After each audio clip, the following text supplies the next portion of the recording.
हाँ तो नमस्ते जी, स्वागत है आप सबका विद्या प्रकाश ऑनलाइन क्लासेस में। तो आज हम लोग करने वाले हैं 2 जुलाई साइंस यानी विज्ञान के लिए संपूर्ण तैयारी, सब्जेक्टिव का हम तैयारी करने वाले हैं सब्जेक्टिव का। ठीक है, इस क्लास में आपका विज्ञान के सब्जेक्टिव के प्रश्नों को देखेंगे। ठीक है, तो उससे पहले आप लोग बताइए आपका आज का हिंदी और संस्कृत का पेपर कैसा गया। कमेंट में आप लोग ज़रूर बताइएगा आपका संस्कृत और हिंदी का पेपर कैसा गया। ठीक है, तो चलिए हम साइंस के सब्जेक्टिव प्रश्नों का एकदम प्रश्न देखने वाले हैं। ठीक है, तो आप लोग चैनल को अगर सब्सक्राइब नहीं किए तो एक बार सब्सक्राइब कर लें। और एक बार चलिए क्लास को चालू करने से पहले श्री गणेश जी का आशीर्वाद लीजिए, क्योंकि कोई भी शुभ काम करने से पहले श्री गणेश जी का श्री गणेशाय नमः आशीर्वाद लीजिए। ठीक है, विघ्न हरता है, सारे विघ्न को हर लेते हैं। ठीक है, चलिए क्लास को शुरू करने से पहले आप लोग क्लास को एक बार शेयर कर दीजिए, क्लास को अपने अपने दोस्तों में शेयर कर दीजिए। ठीक है, सिर्फ अपना ही नहीं पढ़ना है, अपने दोस्त को भी साथ में पढ़ाना है। ठीक है, और क्लास को आप लोग लाइक कर दीजिए। ठीक है, तो चलिए क्लास को स्टार्ट करते हैं। हम साइंस के सभी प्रश्नों एकदम सब्जेक्टिव प्रश्नों को देखने वाले हैं। ठीक है, सब्जेक्टिव प्रश्न कल ये प्रश्न आपका एकदम 100% बनेगा, एक भी प्रश्न आपका नहीं छूटेगा। ठीक है, तो चलिए सब्जेक्टिव प्रश्नों को देखते हैं। चलिए पहला आपका प्रश्न क्या है, देखिए। चलिए एक पहला नंबर प्रश्न देखिए, आपका पहला नंबर ये प्रश्न आपका फिजिक्स का है। देखिए साइंस में आपका 10th में क्या है कि आपका फिजिक्स, केमिस्ट्री और बायो, ये तीनों मिला के पूछते हैं। ठीक है, साइंस में आपका 10th लेवल में जो है आपका एकदम तीनों मिला के पूछता है। एकदम 100% आपका कल प्रश्न बनेगा, इसलिए आपको टेंशन नहीं लेना है कि सर यहाँ से प्रश्न बनेगा कि नहीं बनेगा। जी एकदम बिल्कुल बनेगा। ठीक है, तो चलिए आपका पहला प्रश्न पढ़िए कि भौतिक परिवर्तन किसे कहते हैं। आपका कल ये प्रश्न पूछेगा कि बताइए भौतिक परिवर्तन किसे कहते हैं, तो आपको आंसर लिखना है तो वह परिवर्तन जिसमें पदार्थ के भौतिक गुणों में परिवर्तन होता है परंतु रासायनिक गुणों में कोई परिवर्तन नहीं होता है, उसे भौतिक परिवर्तन कहते हैं। ठीक है, जैसे उदाहरण बल्ब जलना ये क्या होता है आपका, ये क्या है भौतिक परिवर्तन। इसमें आपका रासायनिक कोई परिवर्तन है तो कोई परिवर्तन नहीं है। अगला अगला उदाहरण है जल में नमक का घुलना, ये क्या आपका भौतिक परिवर्तन है। अगला है मोम का पिघलना, ये क्या आपका भौतिक परिवर्तन। जल का वाष्पीकरण, यानी कि जल को अगर आप खौलाइएगा, मान लीजिए ये जल है, इसको आप खौलाइएगा तो क्या होगा, बाष्प बन के उड़ने लगेगा, वही उसे कहते हैं वाष्पीकरण। ठीक है, तो जल का वाष्पीकरण ये सब क्या है, सब उदाहरण है। ठीक है, बताइए लिख दीजिएगा। कल आपका अगर ये प्रश्न पूछ लिया जाए तो बताइए लिखिएगा या छोड़ के आ जाइएगा, लिखिएगा या छोड़ के आइएगा, फटाफट बताइए। एकदम 100% सर लिख के आएंगे। बहुत बढ़िया बहुत बढ़िया। को छोड़िएगा भी जी है, एगो लड़का बोल रहा है छोड़ देंगे सर, नहीं नहीं छोड़ना नहीं है। ठीक है, चलिए अगला प्रश्न देखिए। आपका अगला प्रश्न बहुत इंपॉर्टेंट, अगला प्रश्न आप कल का ये एकदम लिख के रख लीजिए, आपका ये प्रश्न पूछेगा। ठीक है, तो ये प्रश्न आप लोग तैयार, जितना भी हम प्रश्न करवा रहे हैं कल इस क्लास में, जितना भी आपका प्रश्न रहेगा सभी प्रश्नों को आप अच्छा से देख लीजिए, अच्छा से तैयार कर लीजिए। आपका एकदम 100% कल प्रश्न बनेगा, एक भी प्रश्न आपसे नहीं छूटेगा। आप जैसे ही एग्जाम से निकलिएगा आप एकदम मुस्कुराते हुए निकलिएगा। ठीक है, तो चलिए अगला देखिए प्रश्न आपका कि रासायनिक परिवर्तन किसे कहते हैं, बताइए। आज जैसे आप भौतिक परिवर्तन पढ़े उसे रासायनिक परिवर्तन किसे है, तो लिखना है कि वह परिवर्तन जिसमें पदार्थ के रासायनिक गुणों में परिवर्तन होता है। किसमें होता है, रासायनिक गुणों में परिवर्तन होता है, उसे रासायनिक परिवर्तन कहते हैं। परंतु भौतिक गुणों में कोई परिवर्तन नहीं, इसमें जो रासायनिक परिवर्तन होता है इसमें भौतिक गुणों में परिवर्तन होता है क्या, नहीं। लिखना है कि भौतिक गुणों में परिवर्तन नहीं होता है। ठीक है, चलिए उसे रासायनिक परिवर्तन कहते हैं, समझ गए। जैसे उदाहरण देख लीजिए, दूध से दही का बनना, ये कैसा परिवर्तन, आपका ऑब्जेक्टिव में पूछ सकता है कल कि बताइए दूध से दही का बनना कैसा परिवर्तन है। ठीक है, इसलिए आपको उदाहरण याद करना बहुत जरूरी है। दूध से दही बनना रासायनिक परिवर्तन है, लोहे पर जंग लगना रासायनिक परिवर्तन है, आयरन तथा सल्फर से आयरन सल्फाइड बनना, लकड़ी और कागज का जलना, ये सब क्या है, ये सब आपका रासायनिक परिवर्तन है। ठीक है, समझ गए। चले बताइए अगला प्रश्न पर चले, अगर हो जाएगा तो बताइए यस यस यस। चले ठीक है, चलते हैं अगले प्रश्न देखिए। चलिए अगला प्रश्न आप लोग देख लीजिए, अगला प्रश्न आपका कल एकदम ये लिख एकदम जितना हम प्रश्न पढ़ा रहे हैं बाबू, एक भी प्रश्न आप लोग मत सोचिए कि नहीं आएगा, एकदम 100% का प्रश्न आएगा ही आएगा। ठीक है, हम इतना फालतू मेहनत नहीं कर रहे। ठीक है, चलिए देखिए प्रश्न क्या है कि रासायनिक अभिक्रिया किसे कहते हैं, रासायनिक अभिक्रिया किसे कहते हैं। तो उत्तर आपका लिख रहा है कि जब कोई पदार्थ अकेले या किसी अन्य पदार्थ से क्रिया करके भिन्न गुण वाले नए पदार्थ का निर्माण करता है तब वह प्रक्रिया रासायनिक अभिक्रिया कहलाता है। ठीक है, जैसे मान लीजिए ये कोई पदार्थ है, हम समझाने के लिए एकदम बोल रहे हैं। जैसे मान लीजिए ये छोटो पदार्थ है, इसमें Cl2 मिल गया, क्या बनाएगा, ये बनाएगा 2HCl। क्या बनाएगा 2HCl। ये क्या हो गया आपका रासायनिक अभिक्रिया हो गया। क्या हो गया आपका रासायनिक अभिक्रिया हो गया। बताइए लिख दीजिएगा। हाँ, अगर आप कल आपका प्रश्न आएगा तो बताइए इसको लिखिएगा या छोड़ दीजिएगा। हो जाएगा, अगर हो जाएगा तो आप लोग फटाफट दिल बना के भेजिए, दिल बना के भेजिए। देखिए बढ़िया बढ़िया एकदम दिल बना ले आप लोगों के लिए, तो आप लोग भी दिल बना के फटाफट भेजिए कि हाँ सर हो जाएगा। चलिए अगले प्रश्न पर। ठीक है, तो चले अगले प्रश्न पर।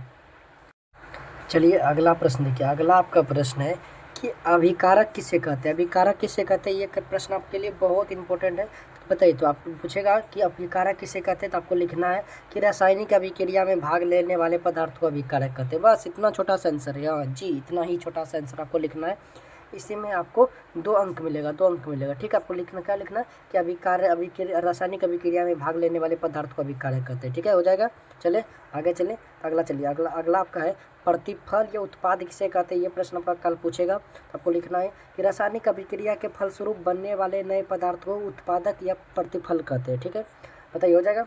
आपको लिख देना है, एकदम लिख के दे 100% आपको लिख के आना है कल। ठीक है, चले अगला प्रश्न आप लोग देख लीजिए। अगला आपका प्रश्न है कि रासायनिक समीकरण किसे कहते हैं। तो लिखना है कि किसी रासायनिक अभिक्रिया को संकेत एवं सूत्रों की सहायता से लिखना रासायनिक समीकरण कहलाते। क्या कहलाते? रासायनिक समीकरण कहलाते। बताइए, लिखना आपको कि किसी भी रासायनिक अभिक्रिया को संकेत एवं सूत्रों की सहायता से लिखना रासायनिक समीकरण कहलाता है। ठीक है, चले हो जाएगा, हो गया हो गया। चलिए अगला प्रश्न पर चलते हैं। चलिए अगला प्रश्न आप लोगों का देख लीजिए। तो अगला प्रश्न आपका बहुत बहुत इंपॉर्टेंट है, कल के लिए प्रश्न आप लोग तैयार करके रख लीजिए। पूछेगा कि संतुलित रासायनिक समीकरण से आप क्या समझते हैं।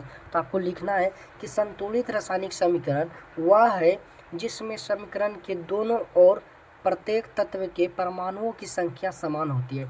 परमाणुओं की संख्या समान होती है। जैसे मान लीजिए ई पट्टी परमाणु की संख्या 2 है, तो ई पट्टी भी आपका परमाणु की संख्या कितना होगा? 2 ही होगा। ठीक है, इसे ही क्या कहते हैं? संतुलित रासायनिक समीकरण कहते हैं। जैसे मान लीजिए आप तरजू देखें, तरजू है, तरजू में देखिए, अगर तरजू ये भटका रहा है, ये है, देखिए अगर इस पर ज़्यादा हम भार दे दें, इधर 5 kg दे दें, इधर हम 3 kg दें, तो ये क्या आया? ये क्या हुआ? ये असंतुलित है। अगर हम यहीं पर, अगर यही हम पर यहाँ देखिए, यहाँ पर हम 2 kg दिए और यहाँ पर भी हम 2 kg चढ़ाए, 2 kg चढ़ाए, बताइए ये क्या है? तो ये संतुलित हो गया। तो इसी को संतुलित कहते हैं। ठीक है, तो आपको लिख देना कि संतुलित रासायनिक समीकरण वह है जिसमें समीकरणों के दोनों ओर प्रत्येक तत्वों की परमाणु संख्या क्या होती है? समान होती है। जैसे कि Mg+2HCl, तो MgCl2+H2। ठीक है, हो गया। चले आगे चले, समझेंगे। चलिए आगे चले। तो अगला प्रश्न आप लोग देखिए। तो आगे प्रश्न आपका अगला है कि संयोजन या संश्लेषण अभिक्रिया कैसे कहते हैं। संयोजन या संश्लेषण अभिक्रिया किसे कहते हैं? तो आपको लिखना है कि वैसी रासायनिक अभिक्रिया, क्या? वैसी रासायनिक अभिक्रिया जिसमें दो या दो से अधिक पदार्थ मिलकर एक नए पदार्थ का निर्माण करते हैं, संयोजन या संश्लेषण अभिक्रिया कहते हैं। जैसे ठीक है, जैसे मान लीजिए कि यहाँ पर हम 2 kg बोल रहे, मान लीजिए हम 200 ग्राम क्या किए? दाल डालें और 200 ग्राम हम चावल डालें और दोनों को एकदम मिलाकर पका दिए तो खिचड़ी बना। तो क्या हुआ? एक ये अलग पदार्थ, ये अलग पदार्थ, अगर दोनों को मिलाकर हम संयोजन यानी कि रासायनिक अभिक्रिया करा दिए तो एक नया पदार्थ यानी खिचड़ी बन गया। तो इसी को क्या कहते हैं? संयोजन। ये आपको समझाने के लिए बोल रहे, ठीक है, आपको समझाने के लिए। आप ये नहीं लिख दीजिएगा कि हम दाल मिलाए, चावल मिलाए, खिचड़ी बन गया, ये संयोजन अभिक्रिया ठीक है, ये आप लोग नहीं लिख दीजिएगा। ठीक है, समझ गए? हम समझाने के लिए आपको बोल रहे कि आप कैसे भी समझ आइए, बस दिमाग में आपका बात ढुक जाए।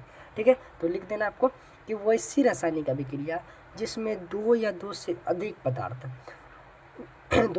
अधिक पदार्थ मिलकर एक नए पदार्थ का निर्माण करता है, उसे संयोजन या संश्लेषण अभिक्रिया करते हैं। जैसे C+O2, तो क्या बना? CO2। तो यह क्या है? C क्या है? कार्बन, और ऑक्सीजन, ये आपका O2 क्या? ऑक्सीजन। इससे मिलकर क्या बना? Carbon dioxide. ठीक है, तो समझ के चले अगला प्रश्न पर चले। अगर समझ गए तो आप लोग दिल बना के फटाफट भेजिए, हाँ सर। चलिए अगला प्रश्न पर चलिए, कोई दिक्कत नहीं है। ठीक है, चलिए अगला प्रश्न आप लोग देख लीजिए। अगला प्रश्न है वियोजन रासायनिक अभिक्रिया कैसे?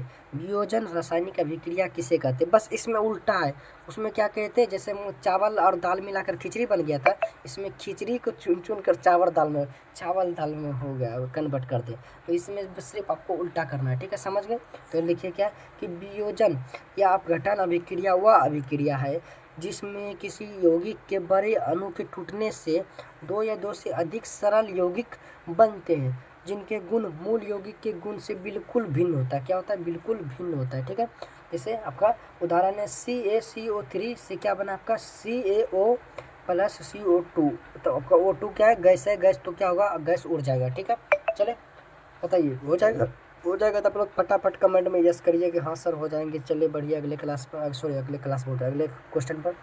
ठीक है समय कम है इसलिए हम थोड़ा थोड़ा स्पीड बढ़ाएं हैं बताइए, तो इसलिए थोड़ा स्पीड कर रहा है, तो आप लोग एकदम मैनेज करिएगा। ठीक है, देखिए ऊष्माक्षेपीय अभिक्रिया किसे कहते हैं? ऊष्माक्षेपीय अभिक्रिया किसे कहते हैं? तो आपको लिखना है कि जिस अभिक्रिया में उत्पादकों के साथ ऊष्मा भी उत्सर्जन होता है उसे ऊष्माक्षेपीय अभिक्रिया कहते हैं। क्या कहते हैं? ऊष्माक्षेपीय अभिक्रिया कहते हैं। इसमें क्या होगा? ऊष्मा का क्या होगा? ऊष्मा इससे निकलेगा, ये रासायनिक अभिक्रिया से ऊष्मा उड़ जाएगा, तो ऊष्मा उड़ जाएगा, उसमें ऊष्माक्षेपीय अभिक्रिया कहते हैं। समझ गए? सर समझ गए तो आप लोग फटाफट दिल बना के भेजिए। क्या एक बार और समझा दें? चलिए एक बार और समझाते हैं। देखिए कि बोला है ऊष्माक्षेपीय अभिक्रिया किससे कहते हैं, तो आपको लिखना है कि जिस अभिक्रिया में उत्पादकों के साथ ऊष्मा का भी उत्सर्जन मतलब क्या होता है? वो निकलना। उत्सर्जन मतलब क्या होता है? निकलना होता है, निकलना। उसे ऊष्माक्षेपीय कि जो उत्पाद मतलब कोई चीज़ है, जैसे मान लीजिए आपका पानी है, इस पानी को हम गर्म किए तो इससे क्या होगा? ऊष्मा निकलने लगेगा। ये क्या हो गया? आपका ऊष्माक्षेपीय अभिक्रिया हो गया। क्या हो गया? ऊष्माक्षेपीय अभिक्रिया। ठीक है, समझ गए तो फटाफट कमेंट में यस करिए कि हम आगे बढ़े। ठीक है, चलिए आगे चलते हैं। चलिए अगला आपका ऊष्मा शोषी। इसमें उल्टा होता है। इसमें क्या होता है कि जैसे कोई भी ऊष्मा है पदार्थ, क्या कोई भी ऊष्मा मान लीजिए, इसमें ऊष्मा क्या होता है? शोषी, यानी कि ऊष्मा को सोखता है। ऊष्मा को क्या करता था? उत्सर्जन करता था। ये ऊष्मा को अवशोषण करता है। अवशोषण मतलब अपने और घिसता है। ठीक है, उसे ही ऊष्मा शोषी कहते हैं। तो आपको लिखना है, क्या लिखना है कि जिस अभिक्रिया में ऊष्मा का अवशोषण होता है उसे ऊष्मा शोषी अभिक्रिया कहते हैं। उसमें उसे क्या कहते हैं? ऊष्मा शोषी अभिक्रिया। आप लोग को जो उदाहरण है, उदाहरण जरूर याद कर लीजिएगा। ठीक है, एकदम उदाहरण के साथ लिखिएगा, तभी आपका 100% एकदम 2 में 2 नंबर आपका देगा। इसलिए उदाहरण को आपको याद करना है बढ़िया से। ठीक है, बताइए हो जाएगा? चलें अगले प्रश्न पर। तो चलिए अगला प्रश्न आपका देखिए, अगला प्रश्न आपका क्या है? दहन। ये बहुत इंपॉर्टेंट है, कल आपका प्रश्न ये पूछेगा कि बताइए दहन क्या है। तो आपको लिखना दहन से आप क्या समझते हैं? दहन से आप क्या समझते हैं? आपको लिखना है कि किसी पदार्थ की ऑक्सीजन में जलने पर ऊष्मा और प्रकाश का उत्पन्न होता है। जलने की इसी प्रक्रिया को हम दहन कहते हैं। जैसे मान लीजिए ये पेपर है, ठीक है, ये पेपर क्या है आपका? ये पेपर है। ये पेपर में हम अभी आग लगा दें, ठीक है, ये पेपर में क्या किए? आग लगा दे, तो ये पेपर क्या होगा? जलने लगेगा। ये जलने लगेगा। तो इस प्रक्रिया को हम क्या कहेंगे? तो इससे जलेगा जब तो क्या होगा? जलेगा जब तो ऊष्मा निकलेगा और प्रकाश भी निकलेगा। तो इस प्रक्रिया को हम क्या कहेंगे? ऊष्मा दहन कहेंगे। दहन, समझ गए? दहन कहेंगे। इस प्रक्रिया को हम लोग क्या कहेंगे? इस प्रक्रिया को क्या कहेंगे? दहन कहेंगे। दहन। ठीक है, समझ गए? चले अगले प्रश्न पर चले। तो चलिए अगला प्रश्न आप लोग देखिए। तो आपका अगला प्रश्न है, तो अगला प्रश्न आपका ये बहुत इंपॉर्टेंट है, कल के लिए प्रश्न आपका एकदम 100% रखिए लिख कर। ये प्रश्न आपका बहुत ज़्यादा इंपॉर्टेंट है। ठीक है, चलिए देखिए प्रश्न है यदस लेपन किसे कहते हैं? यदस लेपन आपका पूछेगा कि बताइए यदस लेपन किसे कहते हैं? आपको लिखना है लोहे की वस्तुओं को जंग से बचाने के लिए जिंक की परत चढ़ाई जाती है, जिससे यदस लेपन या गैल्वेनीकरण कहते हैं। किसे? इसको गैल्वेनीकरण भी कहते हैं और यदस लेपन भी कहते हैं। तो इसलिए एकदम तो इसका दोनों नाम है, आपको ये याद रखना है। ठीक है, तो आपको क्या लिखना है? जैसे मान लीजिए ये कोई लोहा है, लोहा है, इसमें अगर लोहा में ऐसे छोड़ देंगे जंग लग जाएगा। ठीक है, तो इसी लोहा में हम क्या करेंगे? जिंक, मान लीजिए यह जिंक है, इसका हम क्या करेंगे? आपको इसी पर परत चढ़ा देंगे। तो परत चढ़ा देंगे, ये जो परत चढ़ाए इसी प्रक्रिया को हम क्या कहेंगे? इसी प्रक्रिया को हम कहेंगे यदस लेपन। समझ के? इसी प्रक्रिया को कहेंगे यदस लेपन। ठीक है, तो आपको लिख देना है कि लोहे की वस्तुओं को जंग से बचाने के लिए जिंक की परत चढ़ाई जाती है, जिसे यदस लेपन या गैल्वेनीकरण कहते हैं। ठीक है, समझ गए? तो समझ गए आप लोग फटाफट कमेंट में दिल बना के भेजिए, यस सर समझ गए, हम लिख देंगे, कोई दिक्कत नहीं है। चलिए अगला प्रश्न देखिए। अगला प्रश्न है कि भोजन को दुर्गंधित होने से कैसे बचाया जाए? इसका उपाय क्या है बताइए? जैसे हम भोजन है, अगर भोजन को दुर्गंधित यानी खराब नहीं हो, इसको हम कैसे बचाएंगे? तो आपको लिखना है, फिर देखिए आपको लिखना है कि निम्न तरीके से बचाया जा सकता है भोजन को दुर्गंधित होने से। पहला तरीका क्या है कि प्रति ऑक्सीकारक का उपयोग करके, प्रति ऑक्सीकारक का उपयोग करके। दूसरा, विद्युत रोधी विद्युत रोधी विद्युत वायु रोधी बर्तन में खाद्य सामग्री रखकर, ठीक है। तीसरा आपका है वायु के स्थान पर नाइट्रोजन गैस द्वारा। अगला है कि शीतलन द्वारा, यानी कि जैसे आप फ्रिज में खाना रख देते हैं तो बताइए खाना जल्दी ख़राब होता है? अगर आप फ्रिज में खाना रख देते हैं तो खाना आपका जल्दी ख़राब होता है? नहीं होता है। वही कहता है शीतलन, उसी को शीतलन कहते हैं। ठीक है, बताइए हो जाएगा ये प्रश्न? हो जाएगा। हम बढ़ें, आगे चलें, चलिए आगे चलते। अगला प्रश्न आप लोग देखिए। अगला आपका प्रश्न क्या है? देखिए, अगला आपका प्रश्न है कि वायु में दहन करने से पहले वायु में दहन करने से पहले मैग्नीशियम फीता यानी कि रिबन को साफ क्यों किया जाता है? ठीक है, तो आपको लिखना है वायु में दहन करने से पहले मैग्नीशियम फीता यानी कि रिबन को साफ इसलिए किया जाता है क्योंकि मैग्नीशियम धातु अधिक अभिक्रियाशील होता है। धातु अधिक अभिक्रियाशील होता है। जब यह वायु के संपर्क में आता है तो इसकी सतह पर मैग्नीशियम ऑक्साइड की एक परत बन जाती है। क्या बन जाती है? मैग्नीशियम ऑक्साइड की एक परत बन जाती है। ठीक है, कि जो मैग्नीशियम को दहन से रोकती है। क्या करती है? दहन से रोकती है। इसलिए इस पर परत को हटाने के लिए दहन से पहले इसे रेतमाल यानी कि सेड पेपर से साफ किया जाता है। सेट पेपर से साफ किया जाता है। ठीक है, बताइए हो जाएगा? हो जाएगा तो आप लोग फटाफट कमेंट में यस लिखिए। यस सर हो जाएंगे। चले अगले क्लास पर चलते हैं। ठीक है, चले अगले क्लास पर चलिए। सॉरी, अगला क्लास बोल रहे, सॉरी जी, सॉरी। तो चलिए अगला प्रश्न आप लोग देख लीजिए। अगला प्रश्न आपका देखिए, अगला प्रश्न है कि जीवों के लिए पोषण क्यों अनिवार्य है? ये प्रश्न आपका कल आपको बनाना है, इसलिए एकदम बढ़िया से इस सभी प्रश्नों को आपको तैयार कर लेना है। जितना भी हम प्रश्न पढ़ा रहे हैं सभी को अच्छे से तैयार कर लेना है। वीडियो को 2 बार 3 बार देखकर या आप लिख कर, जैसे भी आप हो, इस वीडियो को एकदम सभी प्रश्नों को तैयार कर लीजिए। तो गारंटी हम सबका 100% गारंटी के साथ आपको एकदम कहते हैं कि आपका कल एक भी प्रश्न सब्जेक्टिव में नहीं छूटेगा। आप लोग अगर अभी तक क्लास को लाइक नहीं किए हैं बाबू, तो प्लीज़ आप लोग क्लास को एक बार लाइक कर दीजिए। और इस चैनल को सब्सक्राइब नहीं किया तो इस चैनल को एक बार सब्सक्राइब जरूर कर ले, क्योंकि आपका एग्ज़ाम का संपूर्ण तैयारी इस चैनल पर कराया जाता है। इसलिए आप इस चैनल को सब्सक्राइब जरूर कर लें। ठीक है, तो चलिए प्रश्न देखिए आपका क्या है। तो प्रश्न है कि जीवों के लिए पोषण क्यों अनिवार्य है? आपको लिखना है कि शारीरिक विकास एवं जैविक क्रियाओं के संचालन हेतु जीवों को पोषण अनिवार्य यानी कि ज़रूरत है। अनिवार्य मतलब ज़रूरत है। ठीक है, हम उसको नहीं छोड़ सकते, उसी को अभी अनिवार्य कहते हैं। ठीक है, समझ गए तो आप लोग फटाफट कमेंट में यस लिखिए।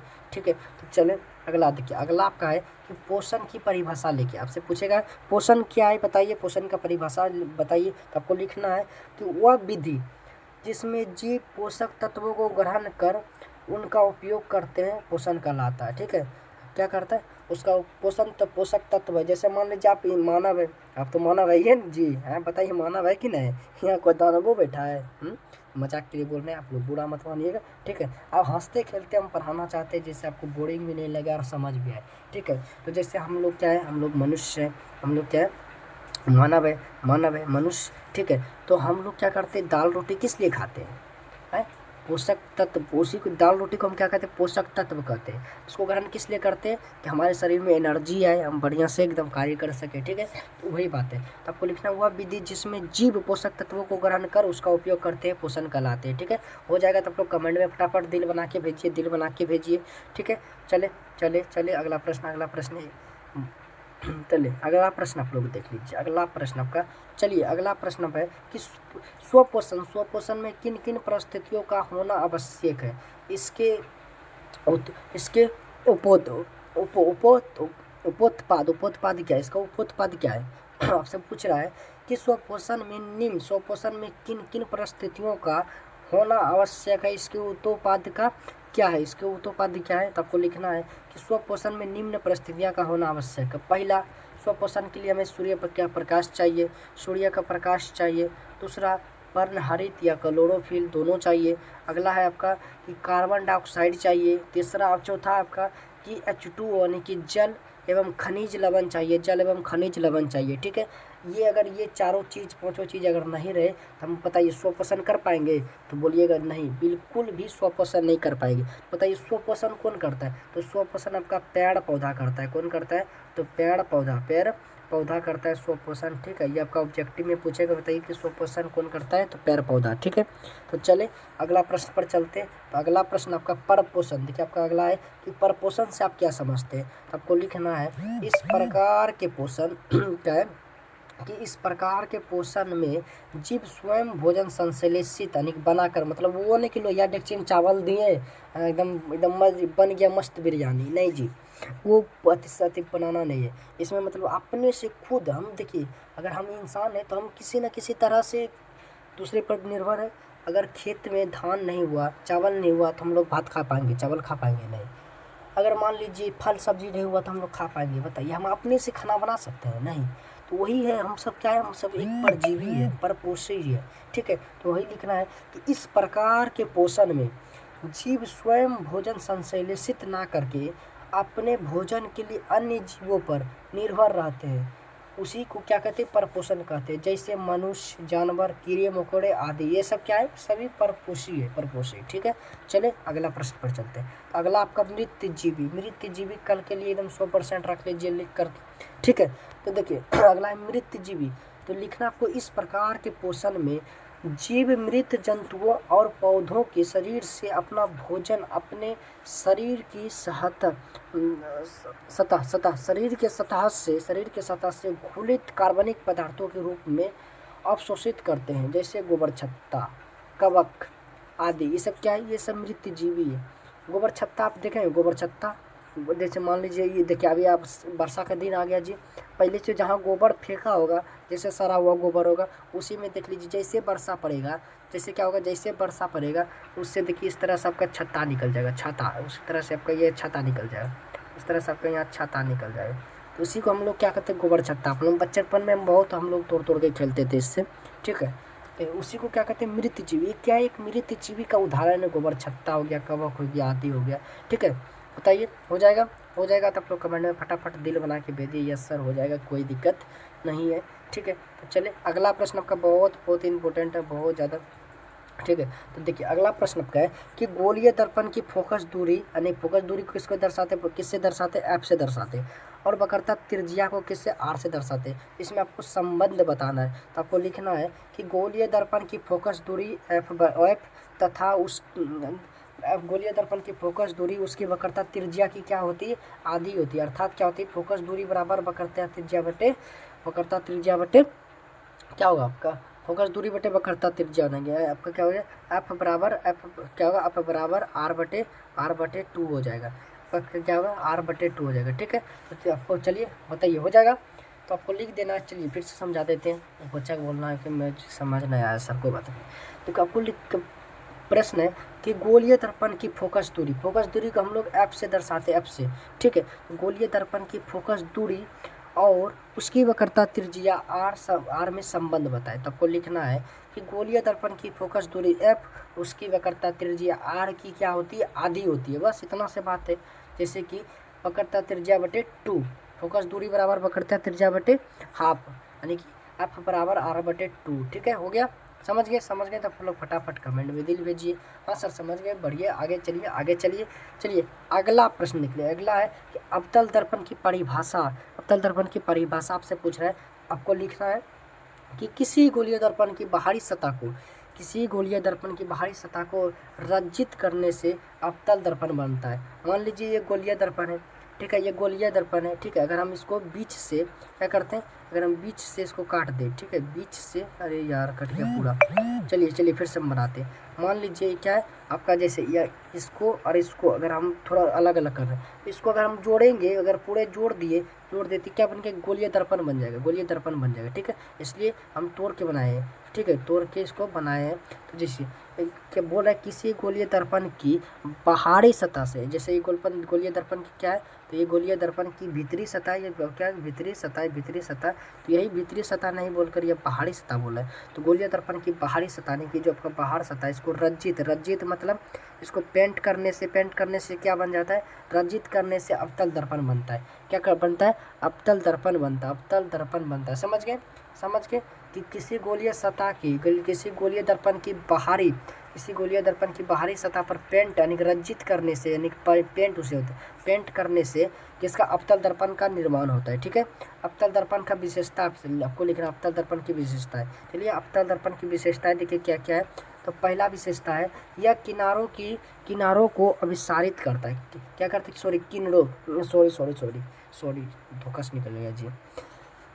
किरणों को अभिसारित करता है। क्या करता है, अभिसारित करता है, इसलिए इसे अभिसारी दर्पण भी कहते हैं। तो आपसे ऑब्जेक्टिव में पूछ लेते हैं, बताइए अवतल दर्पण को कौन सा दर्पण कहते हैं। आपको बताना है अवतल दर्पण को अभिसारी दर्पण भी कहते हैं। ठीक है, चलिए अगला प्रश्न है, इसकी फोकस दूरी ऋणात्मक होती है। इसकी फोकस दूरी कैसी होती है, ऋणात्मक होती है। ठीक है, चलिए अगला पॉइंट है कि यह वस्तु का वास्तविक एवं काल्पनिक दोनों प्रतिबिंब बनाता है। कैसा प्रतिबिंब बनाता है वस्तु का, ये वास्तविक और काल्पनिक दोनों प्रतिबिंब बनाता है। ठीक है, चौथा है कि अवतल दर्पण में वस्तु का प्रतिबिंब छोटा व समान आकार का और बड़ा बनता है। अवतल दर्पण में जो है वस्तु का प्रतिबिंब कैसा बनता है, छोटा बनता है, समान बनता है, समान आकार का बनता है और बड़ा बनता है। ठीक है, तो बताइए आप अवतल दर्पण के बारे में संपूर्ण लिख दीजिएगा, उसका परिभाषा पूछ लेगा तो परिभाषा भी लिख दीजिएगा। है, बताइए लिख दीजिएगा। अगर उसका परिभाषा या आपका उसका विशेषता पूछे तो हो जाएगा तो आप लोग फटाफट कमेंट में यस लिखिए। ये जो आपका प्रश्न है कितने नंबर का है, तो ये प्रश्न आपका 5 अंक का प्रश्न है। क्या है, 5 अंक का प्रश्न है, जिसमें आपको परिभाषा और उसका विशेषता दोनों बतलाना है। ठीक है, चलें अगला प्रश्न पर चलें अगला प्रश्न आप लोग देखिए। आपका अगला प्रश्न बहुत इंपॉर्टेंट है। अगला प्रश्न देखिए, पूछ रहा है अगला आपका प्रश्न क्या है, ये प्रकाश का अपवर्तनांक क्या है। प्रकाश का अपवर्तनांक बताएं। तो आपको लिखना है कि जब प्रकाश की किरण एक पारदर्शी माध्यम से दूसरे पारदर्शी माध्यम में जाती है तो अपने पथ से विचलित हो जाती है, इस घटना को प्रकाश का अपवर्तनांक कहते हैं। जैसे मान लीजिए ये क्या है, एक पारदर्शी माध्यम, ये क्या है, सॉरी छोटा करते हैं। एक मान लीजिए ये पारदर्शी माध्यम, ये क्या है, एक पारदर्शी माध्यम है। ठीक है, ये सब एक पारदर्शी माध्यम है। ठीक है, जब प्रकाश का किरण यहाँ से आता है, यहाँ से आने के बाद फिर ऐसे निकल जाते हैं। ठीक है, ऐसे निकल जाते हैं। देखिए क्या कि जब प्रकाश की किरण एक पारदर्शी माध्यम से दूसरे पारदर्शी माध्यम में जाती है तो अपने पथ से, यानी कि उस अगर निकलता तो यहाँ से सीधे निकल जाता ना, लेकिन नहीं, ऐसा ना निकल के ऐसे मुड़ गया यानी कि विचलित हो गया। तो इसी घटना को क्या कहते हैं, प्रकाश का अपवर्तनांक कहते हैं। इसी घटना को हम लोग प्रकाश का अपवर्तनांक कहते हैं। बताइए हो जाएगा तो आप लोग कमेंट में यस लिखिए सर, यस हो जाएगा। ठीक है, चलिए अगला प्रश्न देखिए। ये प्रश्न आपका बहुत इंपॉर्टेंट है, कल के लिए एकदम 100% लिख के रखिए ये प्रश्न को। ठीक है, कल जैसे ही आप एग्जाम देकर बाहर आइएगा बोलिएगा जी गुरु जी एक भी प्रश्न हमसे नहीं छूटा, हम 100% बना के आए, अपना 100% दिए। ठीक है, तो आपको लिखना है प्रकाश के अपवर्तनांक के नियम। तो आपको लिखना है प्रकाश के अपवर्तनांक के मुख्यतः 2 नियम है। कितने नियम है, 2 नियम है। तो पहला आपका है कि अपवर्तित किरण तथा अभिलंब एक ही तल पर होते हैं। क्या होते हैं, एक ही तल पर होते हैं। दूसरा है कि किन्हीं 2 माध्यमों और प्रकाश के किसी विशेष रंग के लिए आपतन कोण की जगह साइन आई और अपवर्तनांक कोण की जगह साइन आर का अनुपात एक नियतांक होता है। क्या होता है, एक नियतांक होता है। ठीक है, बताइए हो जाएगा तो आप लोग फटाफट कमेंट में दिल बना के भेजिए यस सर हो जाएगा। चले अगले प्रश्न पर हम लोग चलते हैं। फिर अगला प्रश्न आपका देखिए कि अपवर्तनांक के कारण होने वाली घटनाएं आपसे पूछ रहे हैं। आपको लिखना है, क्या लिखना है, आपको लिखना है कि जल में रखी हुई छड़ी टेढ़ी मेढ़ी प्रतीत होना, ये क्या है, एक अपवर्तनांक की घटना, अपवर्तनांक है। तो दूसरा आपको लिखना है जल में सिक्के का ऊपर प्रतीक होना। ठीक है, तीसरा आपका पॉइंट लिखना है जल की गहराई कम मालूम पड़ना। ये सब क्या है, अपवर्तनांक का ही कारण है, अपवर्तनांक के कारण ही ये सब ऐसे दिखाई पड़ते हैं। बताइए हो जाएगा तो लोग फटाक कमेंट में यस करिए। ठीक है, चले अपवर्तनांक, अगला आपका प्रश्न अपवर्तनांक। तो लिखना शून्य में प्रकाश की चाल और माध्यम में प्रकाश की चाल के अनुपात को अपवर्तनांक कहते हैं।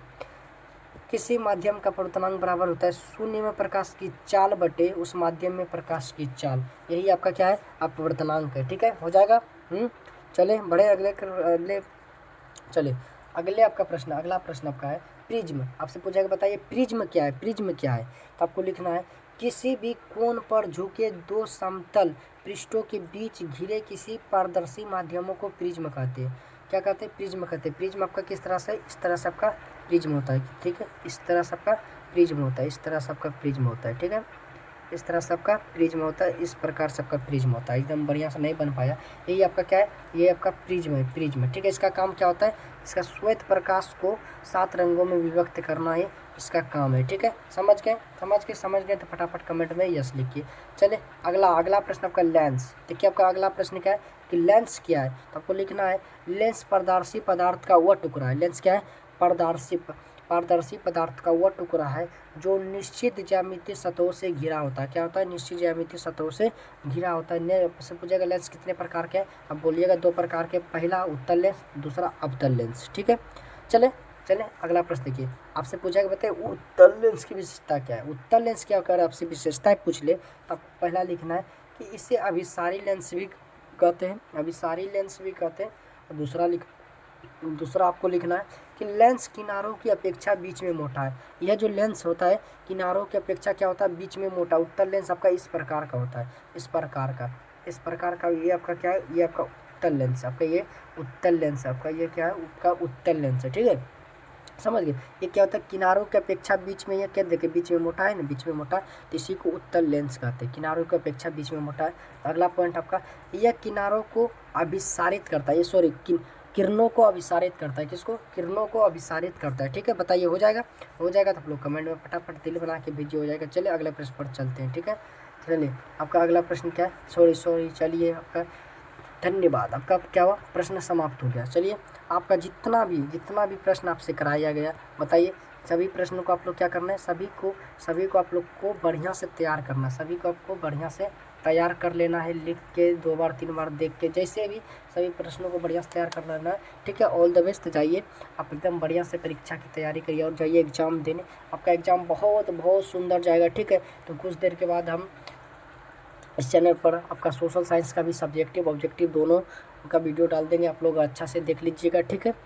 अगर अभी तक आप इस चैनल को सब्सक्राइब नहीं किए तो आप लोग प्लीज़ चैनल को सब्सक्राइब कर लीजिए, क्योंकि आपको इस चैनल पर पूरा संपूर्ण तैयारी मिलेगा। एक प्रश्न का आपको विश्लेषण मिलेगा, एक प्रश्न का आपका एकदम पूरा मिलेगा, इसलिए आप लोग इस चैनल को सब्सक्राइब करके जरूर रख लें। धन्यवाद, मिलते हैं अगले क्लास में। Bye bye, all the best, जाइए एग्ज़ाम दीजिए, आपका एग्ज़ाम बहुत अच्छा जाएगा। मेरा शुभकामनाएं कि आपका एग्ज़ाम बहुत अच्छा जाए, ठीक है। धन्यवाद, मिलते हैं अगले क्लास में, बाय बाय।